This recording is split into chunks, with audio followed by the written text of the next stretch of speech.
Hey crew, it's Rival, and today on Coulda, Woulda, Shoulda, we're going to talk about what the fourth man on the other team could have done differently to help support his three teammates. So what's cool about this video is I'm on a team of four, on a team that I've raided with quite often, as well as against us is three people that I raid with quite often as well. And again, we're going to talk about what the fourth person could have done differently to help support their teammate so that they may have won against us. In this round, we ended up winning, and we're going to talk about like things we did really well, things that this fourth person could have done, because the other three, again, I raid with them often. They didn't make any crazy mistakes. It was they didn't have support when they needed it. You know, as we were rushing in, as we were overwhelming them, that fourth could have stepped up a little differently. Now, something to talk about. My team was built of mostly what I would say is hybrid type people, where we're comfortable raiding, we're also comfortable shooting, okay? It's really important. So you got me, again, I'm more comfortable mid shooting and giving commands and kind of helping guide the team on where the opponents are. I'm not afraid to shoot in. I'm not afraid to go in. But again, I'd rather sit back and give cover or switch with someone who has the flag or grab it myself. On my team, we had L, who is definitely in your face, will kill you, but he's also a pretty good shot, but he's more of a raider, but again, a hybrid. Rick, he's kind of like I am. He's more leaning towards raiding you, but again, he can shoot you, right? And then our fourth, even though he's under Boxing Crab's name, it was actually his kid, Frank. Frank is probably less hybrid than the other three of us. He's definitely an in-your-face raider. Accuracy isn't always the best on him, but he's definitely kind of an adrenaline seeker. On the other team, we've got Gout. He's a great hybrid. We've got Crusade, a great hybrid. Admiral is more of that in-your-face type raider, but he can still shoot you. So again, it's a good team, but let's talk about what the fourth could have done differently when they're up against some killers, right? You've got three killers on your team. He or she may need to work on a few things. So let's talk about it. So first thing I want to do is actually just show you from my perspective. Then we're going to jump into theater from their perspective. So let's just watch this. So funny enough, my mic for some reason wasn't working, so I wasn't able to really give any commands. So it kind of hamstringed me a little bit. But, you know, we started with some great loadouts. We've got Al already in there. You know, we're bombing the shit out of them. I've got needles, so it's a good mid weapon. I've got spanker and grapples, so I'm already sitting in their base. I see somebody spawn behind the flag, so I'm already shooting. I see somebody pop up in the window. Again, I've got needles, so I can quickly switch between targets. Everybody's dead. I'm able to get a pretty clean getaway as my team switches out.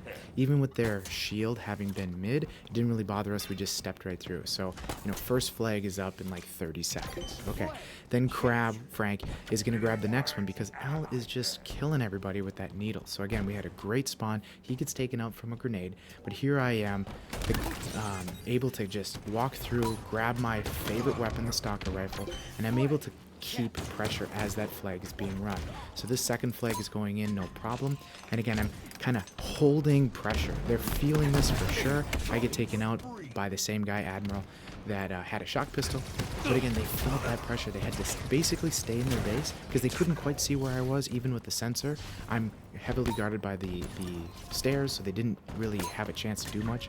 Out here, you know, Gout is going to fly at me with a hammer, but you know, one of my strengths is I can see who's attacking me most prominently. That's going to be my target, so we're able to actually trade so he doesn't get out with grapples and hammer. So again, this whole match, you can see we're keeping their entire team on their side of mid. So we're just controlling that map as much as we can because we keep doing this, right? We keep weaving up and down and around. And again, in part, it's that fourth that just doesn't quite know how to deal with so much pressure. You know, I get another spanker, I pick up my sniper rifle, now I have a Ravager and another spanker, I can take out another guy, and, you know, I feel bad for Gout because, again, he's a very good player. He died multiple times to a rocket. So, again, loadouts really gave us a huge advantage, but, again, let's talk about what that fourth player could have done better. All right, let's watch it from his or her perspective. Here we go. All right, starts with the sword. So first thing, the entire team goes straight down the middle, right? So we've got Gout, Crusade, Admiral, and this guy all going down center. Number one, that's terrible because, we end up having rockets, right? But let's say we chuck a grenade. Let's say somebody goes up over mid. They're shooting down at a grouped up group, right? So ideally, I would have liked to have seen maybe two people go down mid and then one person on either side. So this guy's got thruster. What I'm hoping to see he does is he thrusts over to the left, right, towards the window over here. And he sits there, maybe even with his sword out. So he's got the duelist sword, super fast movement. I want to see good switches. He has grenades, bouncing them off the ground. Let's see what he does. So he thrusts. This is great. Bounces it off the ground just like I wanted to see. So we can see we've got somebody who just died. They just killed somebody. We got needles coming. Now they don't see me coming through this window. So let's see what happens. There I am through the window. I immediately see him. This guy's too focused, right? He's too focused on L. He doesn't see me. He didn't even look. So if we go back a touch, how do I do that? Excuse my ignorance on this. Here, let's zip forward. Here we go. Okay. So he's killing. He's focused on L, doesn't see me come, doesn't even flinch. All right, so he's dead. I'm under. What he should be saying is even typing under our mid stairs, right? So let's see what his next life looks like. So he's got Mangler. Hello. He's got Mangler. He's got Grapples. Not a great start, especially because we know we have a Spanker either in or close to us. This is really tough. What I would want to see is because he has no idea what his switch is, he can assume we're coming from that way. Now, I saw as he was spawning, I'm in there. But he's in the window. So what he should do is, assuming people are coming, he should tuck to this close wall to him as tight as he can and just start chucking grenades, using them as kind of sensors. Meanwhile, he can switch his weapon, see what his switch is, and, take it from there. But he doesn't.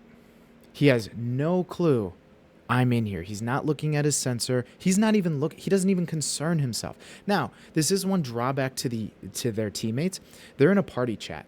They're not chatting in the party for this fourth guy. So this guy has zero information. Now, what I'll do, so this is kind of a knock on their team. What I'll do is, if I know there's one random person, I'll be in the party chat, and sometimes you'll hear on my clips that I'm actually repeating myself. And it's not because I'm repeating myself. I'm sending one to party chat. Then I have a push to chat button that I push. It's my V. I hit the V, I hit the V so that my teammates can actually hear what I'm saying. So you might hear me say, sniper left, sniper left. It's because party chat, game chat, so that everybody can hear. So again, one drawback to their style. He's got a Mangler, he's got a duelist sword, he's got grapple. Instantly I'm thinking I should be grappling and sorting this guy. Problem is, he doesn't even know I'm there. There. Here we got somebody literally sitting. So it's not even me. We got somebody sitting right here. It's Crab. He's going to grab the next flag. No clue. So he's caught off guard. He's already dead, right? Then Crab can grab this. He's gone, right? So that's the second flag. Team's moving in. Let's see what the next terrible spawn, right? So he's got blue gun. You've got people in your face. You need to be fast. But he is standing on a duelist sword. So if he's fast enough, he can switch weapons. He's got thruster in his back pocket. He can switch. He can thrust over to the right over here, okay? Because right now in this freeze frame, you can see we got somebody jumping up here. I think it's L. So he's just going to rip through this team. But he's up here. So if he could thrust behind, he's at least cutting the sight lines to all the stairs. He can kind of tuck. L will drop behind the flag here. So he doesn't quite know where Sassy is right here. So he has to, jump. He has to look.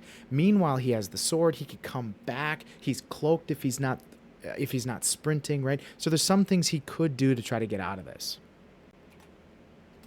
Unfortunately, he's too slow. He doesn't pick anything up. He whiffs a melee. He's shooting the green gun. Again, you switch from, and it's a terrible combo, going from, blue gun to green gun. But in that situation, he's got thruster. I would have loved to have seen when L had his back turned, he thrustered and at least back smacked him, right? Or again, thrust her out of there, grab the duelist sword, thrust her out of there, even just move, getting into your stairwell. It's going to slow down us progressing in. L has to try to figure out where you are. The team doesn't quite know. Maybe there's sensors, maybe there isn't. But again, this guy is only looking at what he can see.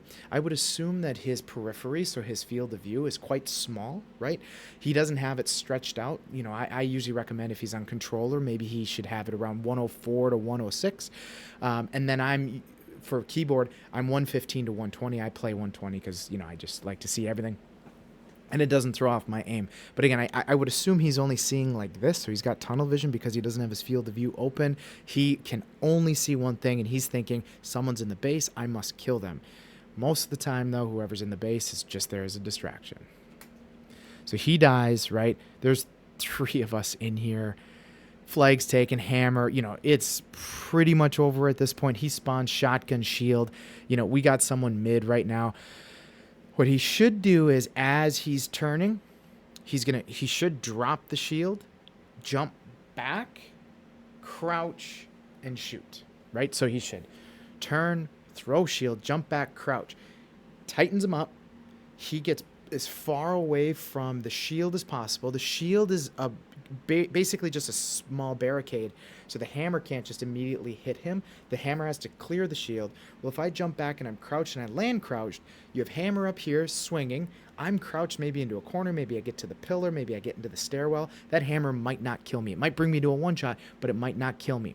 I might be able to take out the hammer. Then I can turn around and, maybe I get a chance to see where the flag carrier is. He's gone, right? He's on the other side of the map. I'm switching with him at this point. So again, he didn't even drop his shield. He backs toward where they probably are, where he literally just got killed. He backs towards where they were, doesn't drop his shield to protect himself or his teammates, right? So Gout just spawned over here. Great. Gout's got a hammer. He could have done something, but again, the game's pretty much over at this point. Had he thrown the shield, again, you don't know. Maybe there was 2 guys in your base. Who knows? He didn't think about himself. He didn't think about his team. He didn't try to stay alive. And now he's stuck in his base doing nothing. That flag is long gone. And that second flag is in. So now he's sitting here, right?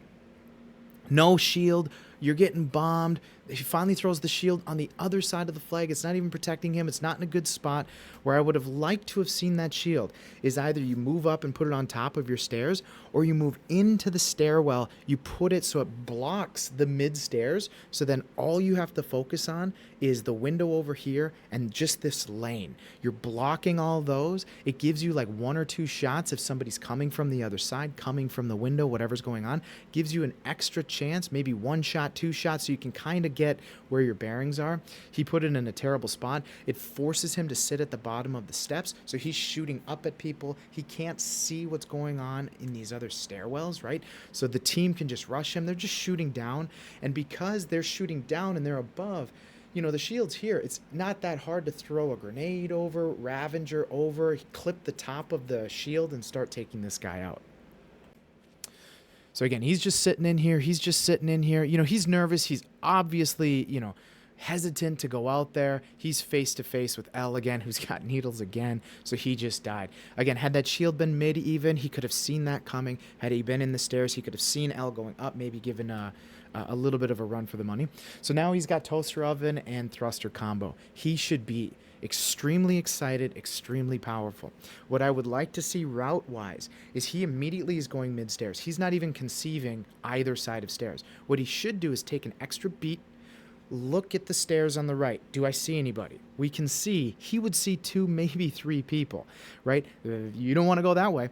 So what you would want to do is, okay, you'd quick glance, thruster on the other side of this barrier to the left here, thruster so that you cut in front of your own flag, because you want to cut that sight line as fast as you can. Hopefully they don't see you spawn, and then come out the left stairs and either come up the left stairs and thruster towards the window like the opening strategy he did, or weave under your stairs waiting, thruster out, maybe pick off 2 people, sacrifice your life because you're up against 3, right? Because you can see right now Gout King's about to die. We got Crusades on the left. Wouldn't be a bad idea to back her up, right?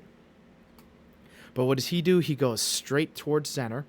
He has no clue that Rick just dropped in where he should be, right? Left stairwell, backing Crusade up.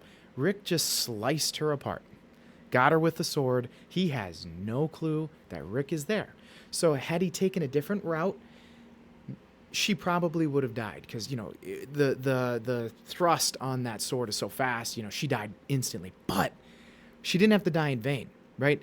He could have been there, taken out Rick, and then they could have started pushing back. But what happened? So, Gout just took me out at this point. We got a sniper he's trying to take out, and he's obviously high cortisol anxious, right? We're down by 2. We're getting our asses kicked, right? So he goes out there, and instead of aiming with his movement, he aims with his eyes. So if he's on controller, he's using his right thumbstick, and you can see he's panicked. He's just not hitting his shots, right? So you want to aim it in, get kind of close and strafe, crouch, right? Use your movement to aim and then do subtle changes, whether it's with the mouse or with the thumbstick, subtle changes to maybe go up towards the head. But he does this, right? So he ends up getting taken out by Crab. It gives Crab a chance to move up. He's got a hammer coming in with grapple. Again, he missed the opportunity to keep his team alive. Thankfully for them, Gout is, again, great player. He's shielded right now. Good for him. He's got Ravager. Good for him. He's able to get those 2 people out. So now we spawn with a sword and a shield. Well, I know I have someone to my left. I've got Gout here with a shield. I need to give us space. So I'm going to try to go to the right now and maybe throw a shield in the stairwell. Maybe throw a shield at the top of the stairs to give my team some breathing room. Let's see what he does. So he's jumping. He's only focused on mid. He's not looking. He's staying behind he hasn't even put out a shield yet.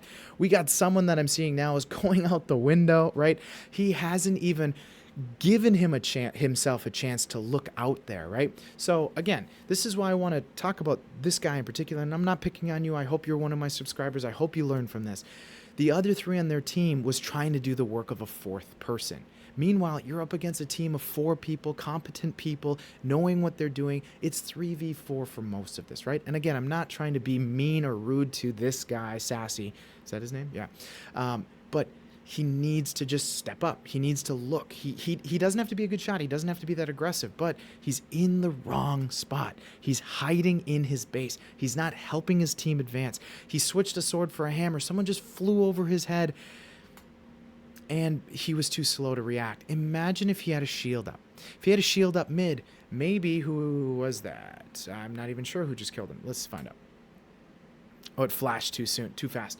But maybe if he had that shield mid, they wouldn't have come mid. Maybe they would have come at a different angle. He could have, let's say he was sitting mid, he had a shield up. Whoever this is, I think it's Crab, flew over his head, right? What if the shield's there, Crab says, ooh, I don't want to go that way, so I'm going to cut down the stairs. Well, then Sassy can look down the stairs as Crab's trying to come through, right? Hammer Crab. Crab never makes it in. L's in backing him up. Maybe he could have turned, because again, there was this delay. Crab killed him. Well, if he could have killed Crab, maybe if that shield were up, L would have taken a different route as well. He was coming window. But you kill him, you can drop into the stairwell because L comes through the window. L might have been tempted to just grab the flag at that point. Well, you're sitting in the window. You come around as he's trying to make an exit through mid. You hammer him in the air. The game is still going. He missed the opportunity. The entire team is in that base. Gout can't do much, right? They can't do much. They're trying to kill everybody that they can. And then the worst thing, in my opinion, he knew they were losing. So you know what he didn't do? Even fire a shot, right? We've got someone in there. At least get the practice in. You're losing. Fine. You don't have to quit, right? And he quits. He's just standing there, losing team, and then he gets taken out. So again, I'm not trying to pick on him, but the game might have gone totally differently if he was just even marking some stuff, cutting some angles, getting out of his base. Now again, I get it. You are getting bombarded, you're getting pounded. Everyone gets nervous. Everybody wants to sit back and wait. But even if you're nervous sitting back in your base, and that's totally fine, I play with people who do that all of the time. Give us information. Information can keep us alive. If we're looking to the right to kill two people, we don't see someone coming from the left because you're not telling us someone's coming from the left. We get backsmacked. We're dead.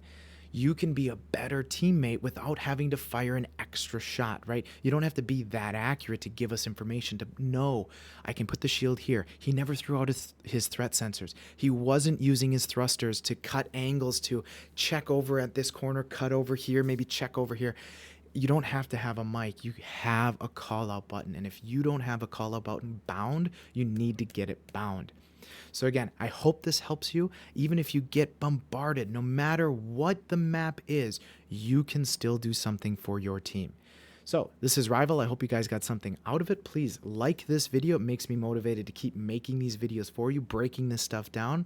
Subscribe to the channel so you guys don't miss out on me talking about the maps, different sight lines, different routes, and of course, the coulda, shoulda, woulda. I'll see you next time.